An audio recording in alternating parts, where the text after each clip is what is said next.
Welcome to Wildwestfaces. Today's episode takes place in the old west town of Larramie, Wyoming.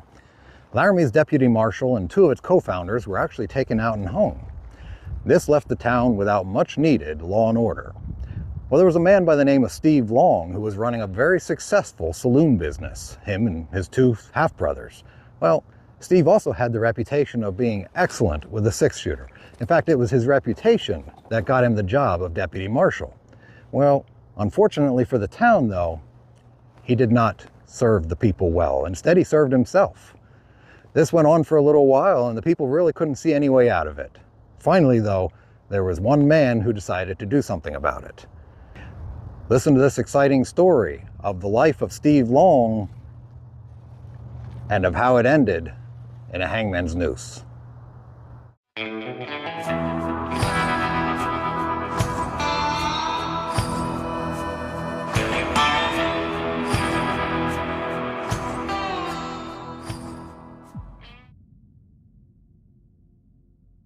This is the story of the day the deputy marshal and two of the founders of Larramie, Wyoming were hanged. Steve Long and his two half-brothers, Ace and Con, had established a saloon in the rough railway town called Larramie. As the town grew, so did Steve Long's reputation as a fast man with a gun, and it was on this fact he was elected deputy marshal. The deputy soon earned a new reputation as a deadly lawman, killing 8 men in gunfights within just 2 months. On the afternoon of October 22, 1867, Long opened fire on 8 men during a wild street brawl. When the men ignored his orders to cease fighting, he shot and killed 5 of the men. Rarely arresting anyone, he intimidated them or shot them, and no one dared cross the deadly and violent lawman.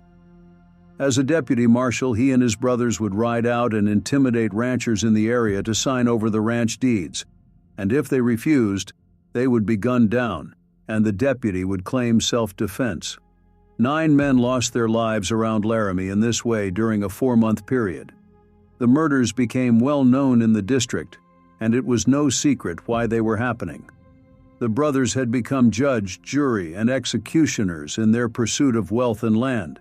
Nobody had the will or the power to stop them. Until one day, Long and his two half-brothers were at work in their saloon, known by locals as the Bucket of Blood due to the violence inside, when the new sheriff of Albany County, the incorruptible Nathaniel K. Boswell, and a well-armed posse of men strode in through the doors and fanned out around the bar. The brothers, being violent men, protested and words were exchanged, but knowing they were outgunned and without a shot being fired, the 3 were overpowered and dragged outside. The posse bound the men and led them to a small cabin still under construction nearby. The men knew what was about to happen and pleaded for their lives, except Steve Long, who stood quietly, before asking if he could take his boots off. As his mother had always said, he would die with his boots on.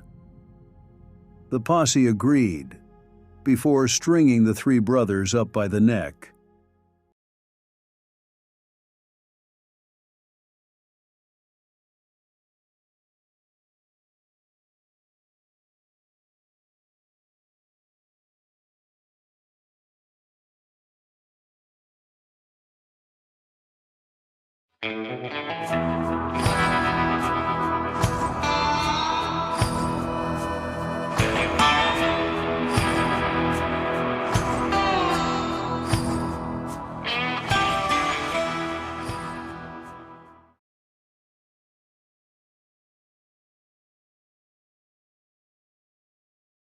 A Cowardly Murder.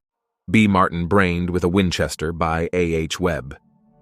Dodge City has added another item to her history of blood and found another victim. Yesterday afternoon, B. Martin and A.H. Webb became involved in a dispute in a saloon on Main Street. Many complimentary allusions to the parentage, habits, and previous history of the parties, usually passed during such scenes in Dodge circles, were freely bandied between the two, ending by Webb knocking Martin down. Martin, who was a remarkably small man, generally inoffensive and timid, made an apology to Webb for some of his strongest epithets, and then went out and sat upon a bench in front of his tailor shop, adjoining Henry Sturm's saloon. Webb seemed to be very little placated by the submission of his little antagonist. He walked up Main Street, threatening more vengeance at every step. He went into Zimmerman's hardware store and asked Mr. Connor to loan him a pistol, but he was refused. He then went to his house on the hill, saddled his horse, got his Winchester rifle, and returned to Main Street. He hitched his horse at Strader's Corner, walked to where Martin was seated, raised the rifle with both hands and brought the barrel of it down on Martin's head with terrific force. Martin fell like a log and never was conscious afterward. Webb then jumped for his horse to make off. The murderous blow, however, had been seen by several persons, who ran to prevent the escape. Marshal Bassett seized him and took away his rifle, which was found to be loaded and cocked. He was first taken to the calaboose, but a crowd gathering quickly, among whom were some who favored lynching, the sheriff deemed it prudent to remove the prisoner to the county jail.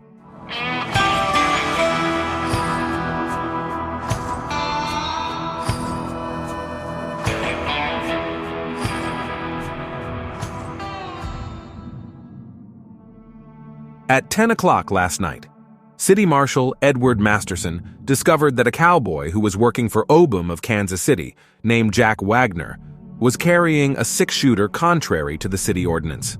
Wagner was at the time under the influence of liquor, but quietly gave up the pistol. The marshal gave it to some of Wagner's friends for safekeeping and stepped out into the street. No sooner had he done so than Wagner ran out after him pulling another pistol, which the marshal had not observed. The marshal saw him coming and turned upon Wagner and grabbed hold of him. Wagner shot Marshal Masterson at once through the abdomen, being so close to him that the discharge set the marshal's clothes on fire. Marshal Masterson then shot Wagner. About this time, a man named Walker got mixed up in the fight. He, it appears, was boss herder for Obum, and Wagner was working under him. He also got shot once through the left lung, and his right arm was twice broken. Marshal Masterson walked across the street to George M. Hoover's saloon, where after telling that he was shot, he sank to the floor. He was immediately removed to his room, where in half an hour he expired. Walker and Wagner were nearly all night insensible, and none thought that either of them could live through the night. However, morning has come and neither are dead. Both are in a very precarious condition, and their chances for recovery very small. The city is in mourning. Every door is draped with crepe. Business is entirely suspended till after the funeral of Marshal Masterson, which will take place at 2:00 p.m. and will be attended by everybody in the city. Marshal Masterson will be buried in the military cemetery at Fort Dodge. Dodge City Times newspaper, the 13th of April, 1878. Died in this city on Tuesday, April 9th, in the 26th year of his age, Edward J. Masterson, City Marshal. The subject of this sketch was born in Henryville, Canada East, on September 22, 1852, and removed to Wichita, Kansas, with his parents in 1869, where he continued to reside until attaining his majority when he left his home and became one of the first inhabitants of this city.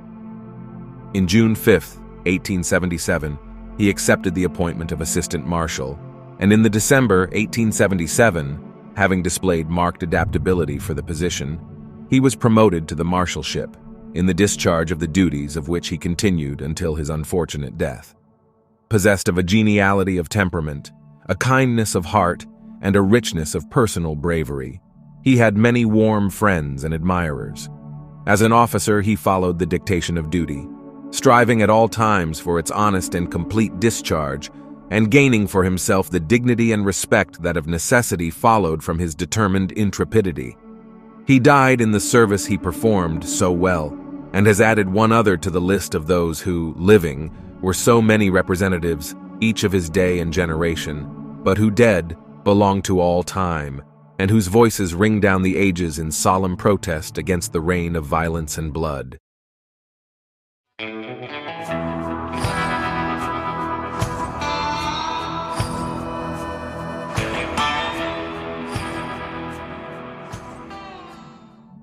Augustine Chacon, or the Hairy One, was a tough, hard-working Mexican who turned to a life of crime after shooting his employer dead in 1890. Chacon had been working on a ranch at Morenci, Arizona for Ben Olney. For reasons unknown, Olney had not paid Chacon's wages for months, and the two had a heated argument over the money. Chacon rode off, vowing to return to get the money owed to him, after drinking all night. Chacon rode back to the ranch the next morning, and again confronted Olney. Words were exchanged, and Olney put his hand on his holstered gun as a warning, but in a flash Chacon had drawn his pistol and shot Olney twice in the chest. The gunshots had drawn the attention of other ranch hands who rushed to investigate. They saw Chacon standing over their boss's body with a smoking gun. 5 cowboys pulled their guns and started shooting at the murderer. Chacon calmly took aim at each man, and in turn shot 4 of his attackers dead. The 5th man got away but was wounded. The wounded cowboy eventually made it to Whitlock Springs, where he raised the alarm. A posse was formed to go after the fugitive, who was now fleeing home to Mexico. The posse followed the trail and found Chacon hiding in a narrow canyon. The posse yelled out to Chacon to throw down his guns and come out with hands in the air. They waited and, hearing no response, started converging on the narrow opening. As they did, Chacon burst out of the undergrowth on his horse with guns blazing. 4 men of the posse were hit and killed as Chacon rode off at speed with a lawman's bullet in his arm. 2 days after this event, all of Olney's family was found shot dead in Whitlock Springs.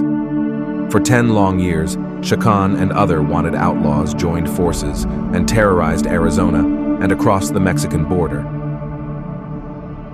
Rustling, robbery, and murder were all committed by the gang until one day in 1902, Bert Mossman of the Arizona Rangers convinced 2 desperados known as Bert Alvord and Billy Stiles, who knew Chacon, to meet up with Chacon and vouch for Mossman as an outlaw, so he could lead the bandit into a trap. The 2 desperados and Mossman found Chacon, and after a few days of rest in camp, they organized to steal some horses. As they were planning the crime around a campfire, Mossman stood up and lit a cigarette with a stick from the fire. He then dropped it at Chacon's feet. As the bandit looked down at the flaming stick, Mossman whipped his gun out and aimed it squarely at Chacon's face. Mossman then said, "Hands up, Chacon," to which the bandit replied, "Is this a joke?" Mossman replied, "No. Throw your hands up or you're a dead man." Chacon said, "I don't see as it makes any difference after he is dead whether man's hands are up or down. You're going to kill me anyway. Why don't you shoot?" Mossman had Stiles disarm Chacon and then put him on a horse for the journey to the railroad, where they boarded a train to Benson, Arizona. He was moved to Solomonville, where the bandit had already been sentenced to hang years before. Chacon was walked to the scaffold at 2 p.m. About 50 people were waiting to greet him. The bandit asked for a cigarette and a cup of coffee before death, and then began an unprepared, rambling 30-minute speech to the crowd. Speaking in Spanish with an English interpreter, Chacon claimed he was innocent of killing anybody. Over 20 murders were attributed to Chacon. But he did say that he was guilty of stealing and many other things. After a second cigarette and cup of coffee, Chacon requested that he be allowed to live until 3 p.m., but his request was denied. While walking up the steps of the scaffold, Chacon shook the hands of his friends and admirers. Chacon's final words were "Adios, todos amigos." And with that, the hangman pulled the lever, and Chacon dropped the 6 feet to his death. The Arizona Bulletin reported, "A nervier man than Augustine Chacon never walked to the gallows, and his hanging was a melodramatic spectacle that will never be forgotten by those who witnessed it."